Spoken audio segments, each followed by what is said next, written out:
Can you tell us anything about Ethan or Dante? I don't know anything. They just told they were unavailable, couldn't go. So I don't know what the extent of anything is. When Ethan got hurt, Colin was already obviously playing. Was there any thought to going with him at that point, just sticking We with talked him? about a lot of things, but we knew we had to get back in the game there a little bit. So went with Dante, and then we had Colin available. So You didn't really run that much tempo with Dante in the game. Was that just because it didn't suit him at that point in the game, or? no, we did. We did run some tempo when he was in the game. So What did Arizona do to make it so difficult to move the ball down the field? I think it was more us. We had the ball in the red zone 3 or 4 times. We got to convert when we have the ball in the red zone. We're trading 3s for 7s, and you can't trade 3s for 7s against a good offensive team like they have. So we moved the ball. We got the ball in the red zone, but we didn't convert in the red zone. So our execution on the offensive side of the ball has got to improve down there, and our field goal operations got to improve down there. So it's a 14-13 game at halftime if we hit those field goals, but we shouldn't be hitting field goals. We should be scoring touchdowns. We got to do a better job in the red zone, specifically on offense. Was there something in practice that prompted the field goal kicker change? Or Yeah, we had a little competition during the week and decided to make the switch.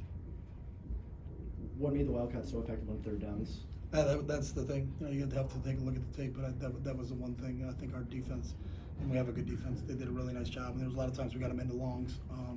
Fida made one scramble that was a big one on third down that we had to stay with them. And I think you got to give T-Mac credit. We knew coming in, we always felt he's one of the top receivers, if not the top receiver in the country. And the catches he made today, we had people on him, and they were contested, and he still makes the catch. And I don't know how John Humphrey doesn't play that any better in the end zone. That catch he made for the last touchdown there down in the corner was, that's just, he's a heck of a player. He ran 2 deep over routes, guys are draped on him, and he makes the catch. So sometimes you got to tip your hat. He's a really good football player, and I thought the quarterback put the ball specifically where he could catch it, and he only could catch it, and he came up with it. Some penalties that hurt you on sportsmanlike and face mask and false start. Yeah, and anytime you're playing a competitive team like Arizona, you can't be shooting yourselves in the foot. And I think the penalties that are controllable penalties are the ones that bother you. The administrative penalties with the false starts, that's just keeping your poise in the noise. You know what it's like when you play on the road. We have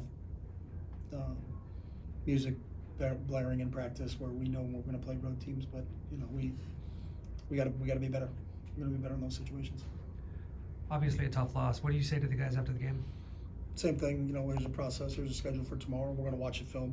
I think immediately after the game, there's not a whole heck of a lot for you to say because you haven't seen the film. You make the corrections, and we'll meet tomorrow and dissect this and go through it and make the proper corrections and then get out on the field and get ready to play our next opponent. There's a process that we go through to do the whole thing. I told them it stings and it hurts. And it stings and it hurts because they put so much into it. If you didn't really put a lot into it, then if you lose it, it doesn't really bother you that much. But it bothers this group a ton because of how hard they train and what they put into this. So, they're down right now, and that's part of this process that we go through. And we got to shake it off. We'll probably feel down until we get up tomorrow morning, and then we got to get ready to go to work. How do you assess the overall battle between your defensive line and Arizona's offensive line? Yeah, I thought it was a back and forth. Our guys made some plays, but they did a good job, and I think their quarterback did a good job of keeping some things alive. And there were some plays where it's, you think you got them for a tackle for loss, and then all of a sudden the ball they pop out the other side, both the running back and the quarterback. But I thought our defensive line competed and played with great effort. Mixed in Colin a lot for just one play on some drives, just change of pace with that. Yeah, we have a package with him. We've been doing it since the Oregon State game. So, and he's really sparked us. He sparked us in the Colorado game, sparked us in the Oregon State game. So there's some different things that Colin can do that the other quarterbacks can't do, specifically. And he's got experience doing it too because he's run a lot of stuff. We talk about it all the time. He's the most experienced quarterback because of the reps that he's taken. When he was at Kent State. So there's certain things that he can do and he feels comfortable doing. So. Thank you. Okay, thank you. Appreciate it.